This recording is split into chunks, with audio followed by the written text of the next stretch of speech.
So the first official look at the Galaxy Z Fold 8 Wide is finally here. Let's get into it. What's up guys, Sal here. So we've known for a while that Samsung is working on two Z Fold 8 models. One is a straightforward successor to the Fold 7 and the other is a wider version clearly designed to counter the iPhone Fold. And now we're seeing this device appear inside the One UI 9 firmware through internal animations, which is what this foldable is shipping with. And remember, we saw similar internal animations for the Z Trifold months before launch, and those turned out to be surprisingly accurate compared to the final hardware. So this is pretty much what the wide Z Fold 8 should look like. The render lines up almost perfectly with what earlier leaks were pointing to, a seriously wide foldable. For context, when you put it next to the Z Fold 7, the difference is obvious. The Z Fold 8 Wide looks wider than pretty much any foldable we've seen so far, even wider than the first Pixel Fold, which already pushed the limits in that direction.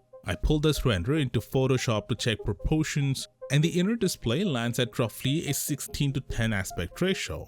That's basically ideal for media consumption, movies, YouTube, Netflix. Everything should look bigger and more immersive. The cover screen though is around 9:7, and that's where things get a bit questionable. It's short and very wide, which might not be the most comfortable layout for social media. So no, this isn't universally better, it's just a different approach. Still, it's good to see Samsung experimenting again instead of playing it safe every year. The Trifold did extremely well in terms of demand and public response, selling out within a couple of minutes in the US. That clearly told Samsung there's an appetite for bold foldable designs. So this time they're preparing a lot more units of the Fold 8 Wide, reportedly around 1 million at launch. Compare that to roughly 3.5 million units of the standard Fold 8, so the availability shouldn't be as tight as the Trifold was. Now the animation doesn't show the back panel, but we do have some camera details. The main sensor is expected to be 200 megapixels and the ultra wide will jump to 50 megapixels, which should be a solid upgrade over the Fold 7.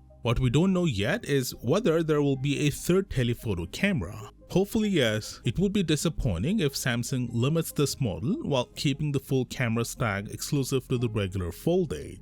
Ideally, the only difference between the two should be the form factor, not capability. And yes, in case you missed it, the 3x telephoto on the standard Fold 8 is rumored to stay at 10 megapixels again, no upgrade there. Now one of the biggest improvements coming to both Fold 8 models is the creaseless display. Samsung has already shown this tech publicly and it looks impressive. Not completely invisible if you go looking for it under very specific lighting, but in normal use, it's about as close to crease-free as foldables have ever been. That alone is a big step forward. Apple's foldable is also using a similar Samsung-made panel, which says a lot about where the industry is heading. Both models are also expected to get an anti-reflective curved display similar to what we saw on the Z Trifold. It may not use the exact Gorilla Glass variant as the S25 Ultra or the S26 Ultra, which means scratch resistance and reflection handling might differ slightly. But having an anti-reflective coating on a foldable cover screen is still a solid upgrade. Battery capacity is rumored to hit around 5000 mAh, though it's unclear whether that applies to both versions or just one. There's also talk about the Fold 8 getting lighter by around 15 grams. That sounds ambitious, especially if Samsung is increasing battery size at the same time. Reducing weight while adding capacity isn't easy, so this is something we'll need to wait and confirm. Pricing for the standard Z Fold 8 is expected to stay the same. The wide version is harder to predict. But the fact that Samsung is planning far more units compared to the limited Trifold suggests they're confident in both the form factor and the demand. Personally, I like the direction. A wider foldable changes how the device feels and how you use it day to day. My only real concern is the camera setup. If this launches without a full triple camera system, it will feel like Samsung held back when they didn't need to. So here's the question for you. If both versions cost the same and have identical specs apart from the form factor, which one would you pick? The standard Fold 8 or the wide version? I'll be active in the comments, so let me know. And if you want the latest on the S26 Ultra, there's a new update on a major feature finally coming to more models. Check that out here and I'll see you there.